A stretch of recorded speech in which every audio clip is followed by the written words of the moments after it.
Olá a todos e todas que nos acompanham no estudo do livro Experimentos Mentais na Educação Matemática. Neste vídeo de hoje, vamos dar sequência ao estudo do item 1.1 do capítulo 1 deste livro, a abordagem semiótica.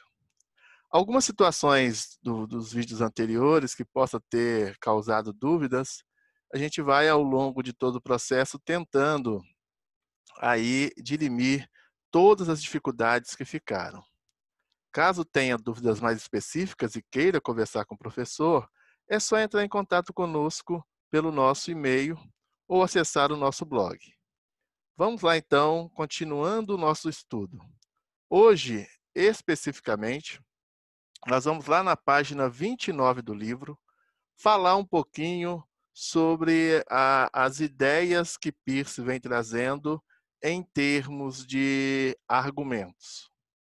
Bom, no próprio livro, nós colocamos aqui que por volta de 1865, pensadores lógicos eles dividiam o argumento em duas subclasses. Os chamados argumentos que são inferências necessárias, né, e aquelas inferências prováveis, argumentos que são inferências prováveis. É claro que nesta mesma época, o próprio Peirce começou o estudo acerca de separar duas classes totalmente distintas, que são as classes das inferências prováveis, que ele se referia como indutivas e abdutivas. Em termos de argumento, no vídeo passado nós até falamos sobre isto, falamos que para Peirce a semiótica seria um outro nome para a lógica, e esta lógica ela estaria relacionado a esta ideia de trabalhar as relações entre os signos. Então, para Peirce, um argumento é um signo que representa distintamente o interpretante. Então, para ele, o argumento ele é um signo cujo interpretante, né, por exemplo, falando de outra forma, representa o seu objeto, né? Sendo um signo que acontece ulteriormente, ou seja, acontece depois, por meio de uma lei, segundo a qual a passagem dessas premissas para uma conclusão tende a ser verdadeira. Bom, para poder exemplificar essa ideia de Peirce, consideramos aqui um exemplo, né? Se ABC é um triângulo retângulo, H, B e C, respectivamente, a hipotenusa deste triângulo e B e C os catetos, então H ao quadrado igual a B ao quadrado mais C ao quadrado. Este é um argumento. Olhando para o ponto de vista de Peirce, este aí seria um signo, esse argumento aí seria um signo. Vamos trabalhar bem com este exemplo, né? A gente vai explorar bastante este exemplo, a gente poder entender um pouco essa dinâmica de pensamento de Peirce. Algumas pessoas até me pararam durante a semana para dizer qual é a pronúncia correta do nome de Peirce. Peirce ou Peirce? Eu vou falar Peirce, alguns falam Peirce. Enfim, vocês podem aí, cada um, buscar uma forma de pronunciar o nome. Eu vou escrever o nome dele na tela para a gente poder não ter nenhuma dúvida de quem nós estamos aqui baseando todo o nosso trabalho.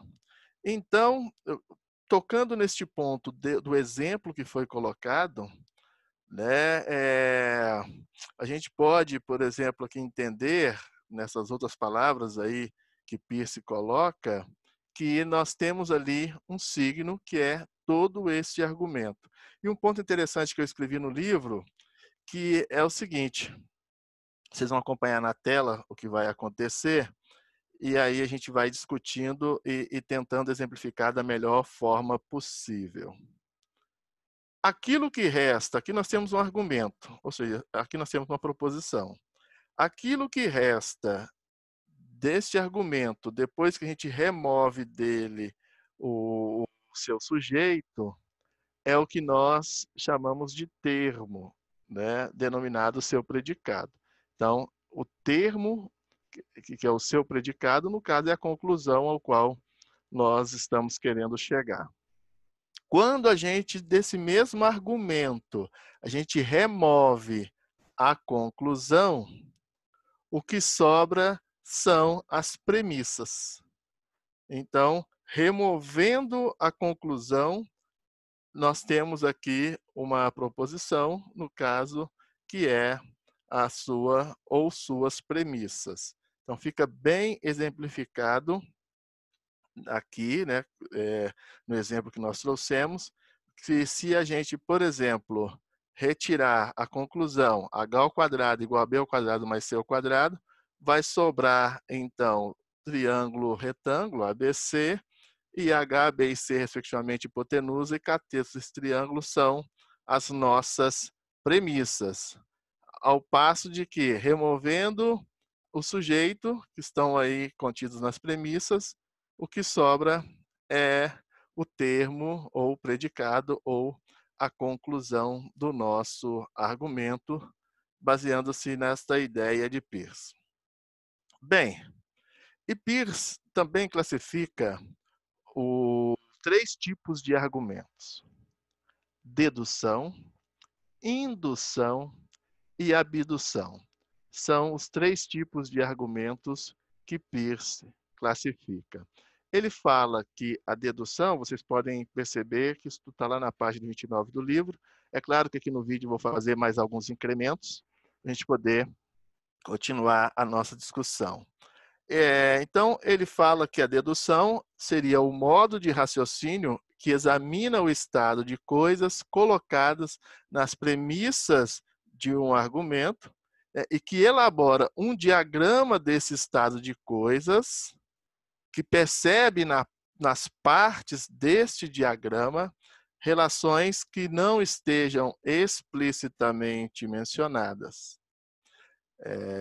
Olhe o exemplo que a gente vai colocar aí na tela, né, que está aí representado as premissas, a construção de um diagrama, e por meio dessa construção, as observações aí e as percepções das partes desse diagrama que não foram explicitamente mencionadas nas nossas premissas.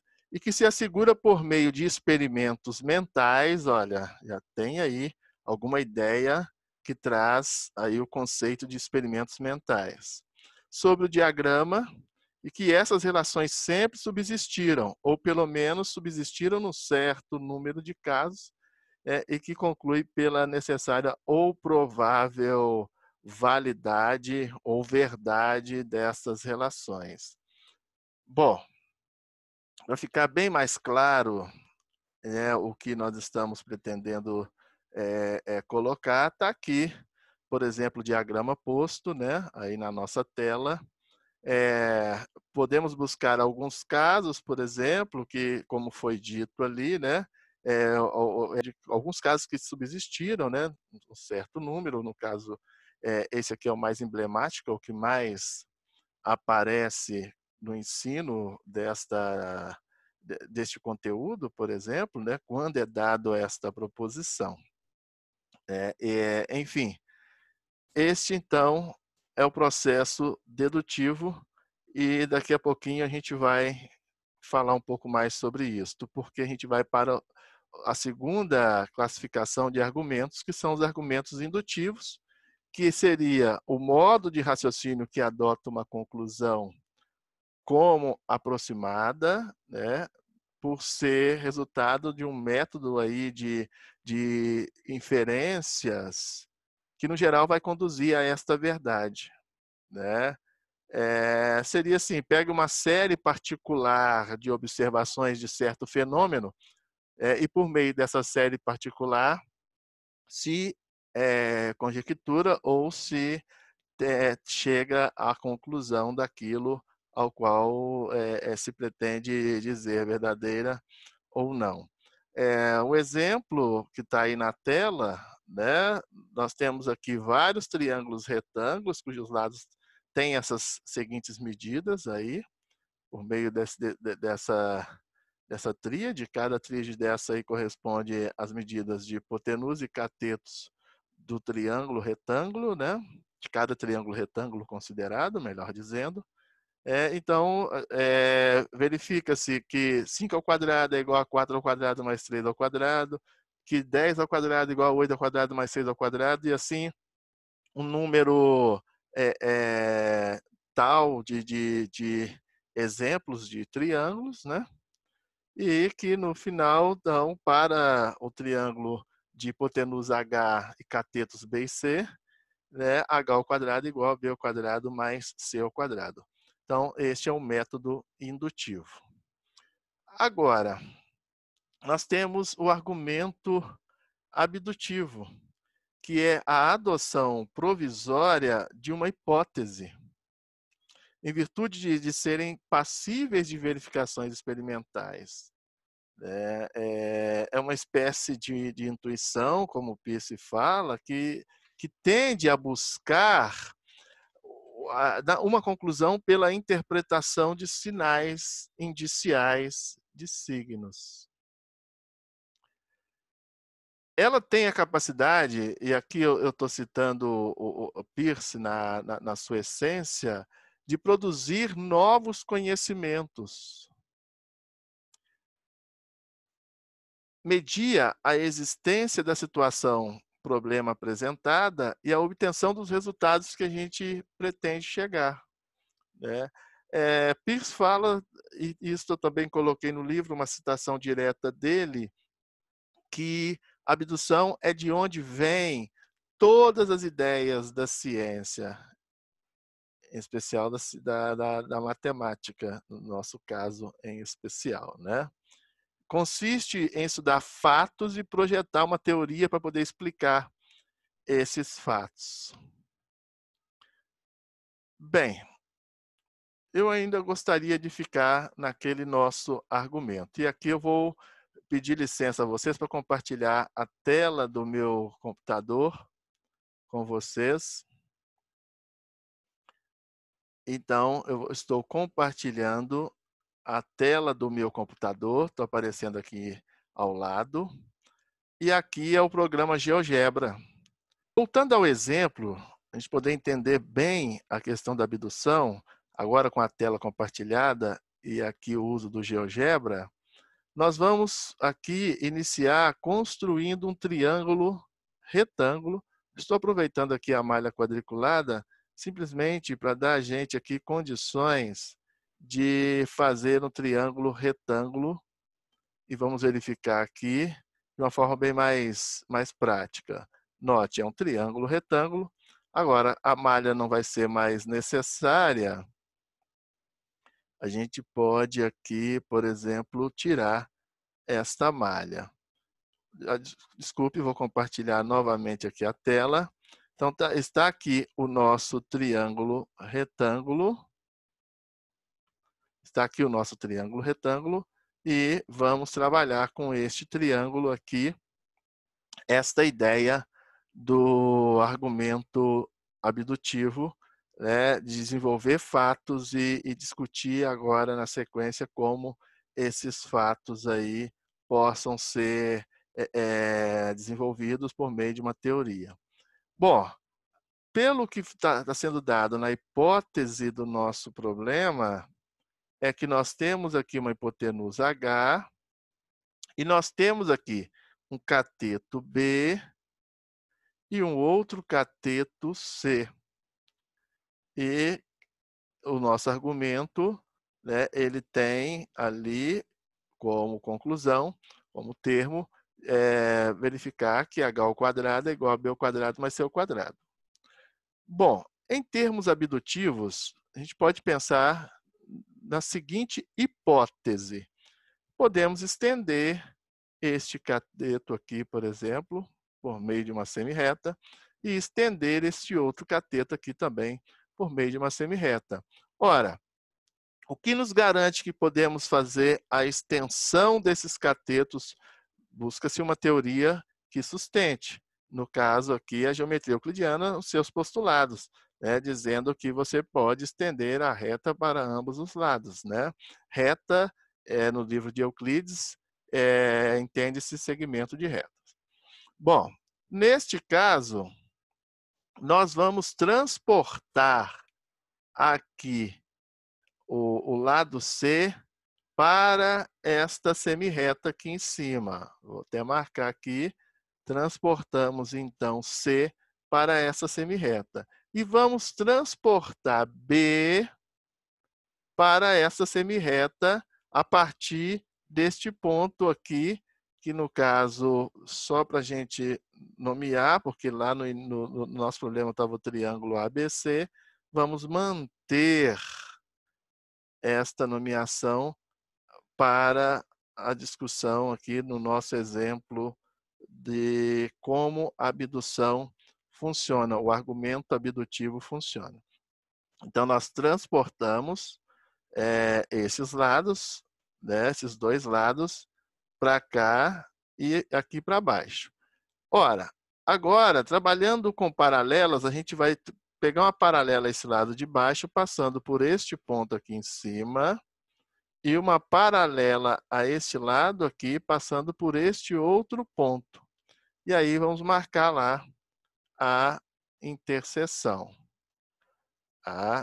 Note que esse lado aqui, ele é um lado de medidas B mais C, e este outro lado aqui é um lado de medida B mais C também, porque nós transportamos justamente aqueles dois segmentos com as suas respectivas medidas para cá. Bom, perfeito. Agora a gente vai, continuando a usar aqui o nosso compasso, nós vamos transportar essa medida B para cá, para esta reta, e vamos novamente transportar C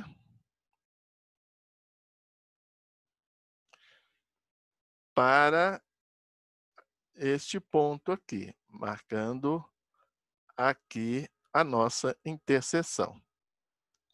Note que nós podemos unir esses pontos aqui, olha, de interseção aqui, e vamos construir aqui no meio um quadrado. Aqui, para poder limpar o nosso espaço, a gente vai esconder essas circunferências, todas elas. Isso tudo está baseado na geometria euclidiana, a gente pode esconder as circunferências e pode esconder também essas retas, deixando ali somente os pontos que, unidos, verificamos aqui, olha, que forma um quadrado. Formou um quadrado.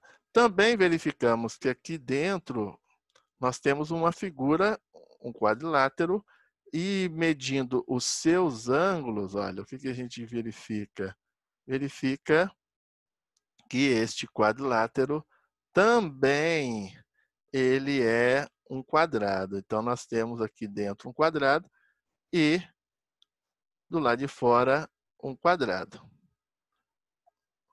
Bem, escondendo também essa circunferência aqui, que fica muito mais simples para nós.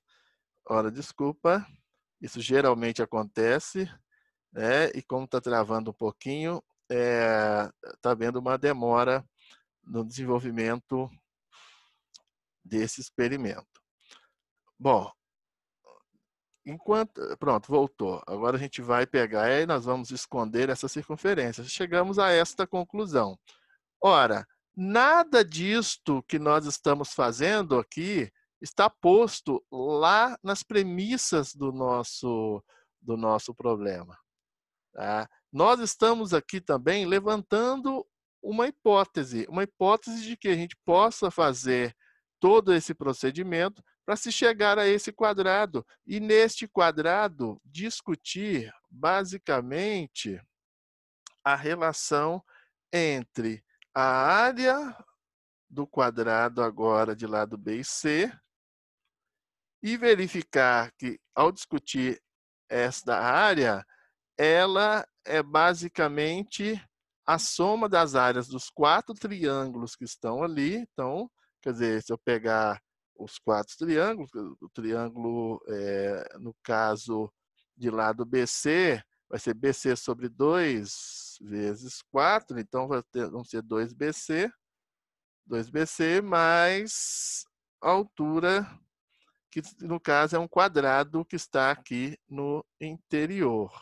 Então, novamente aqui falando, deixa eu só colocar aqui em LaTeX, fica uma visão bem melhor.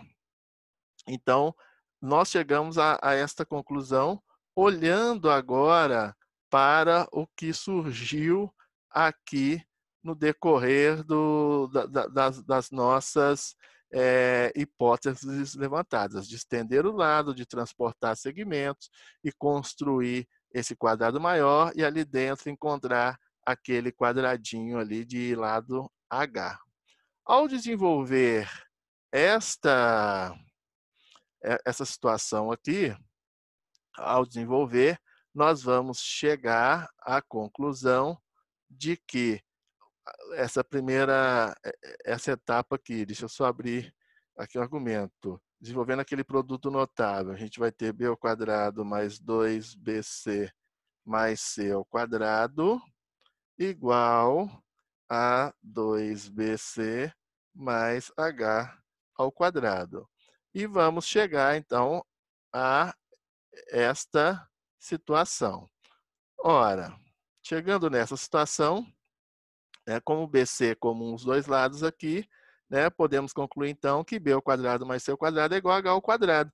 Ou h ao quadrado é igual a b ao quadrado mais c ao quadrado, que é a conclusão do nosso argumento anterior.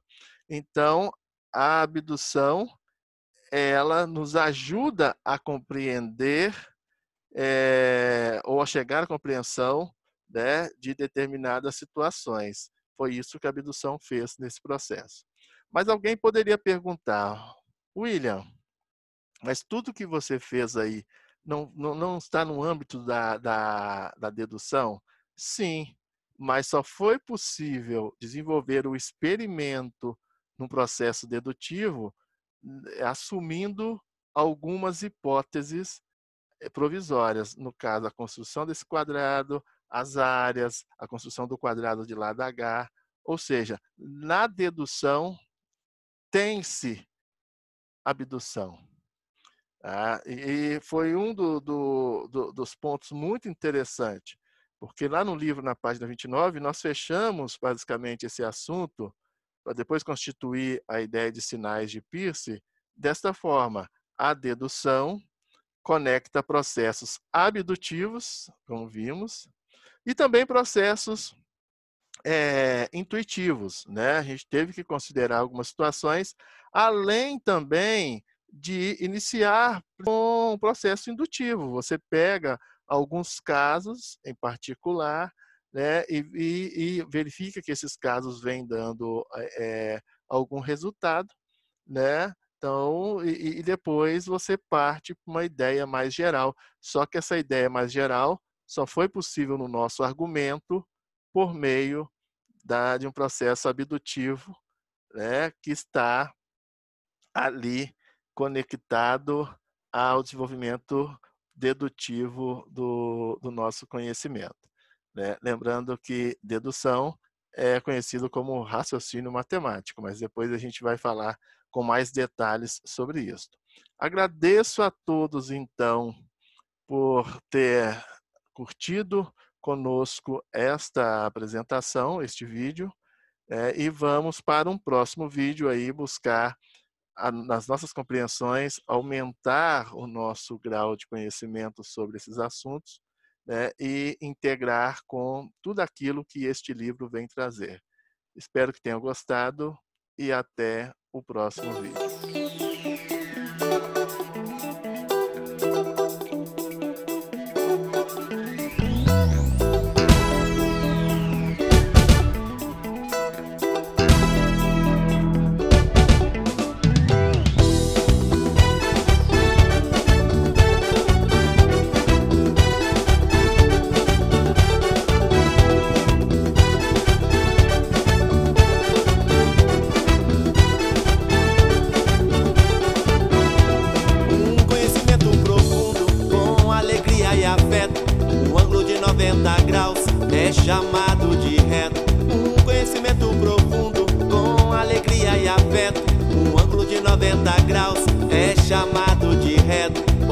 parecer um absurdo, um conhecimento profundo. Se tem mais que 90 graus, é denominado obtuso. Pode parecer um absurdo, um conhecimento profundo. Se tem mais que 90 graus, é denominado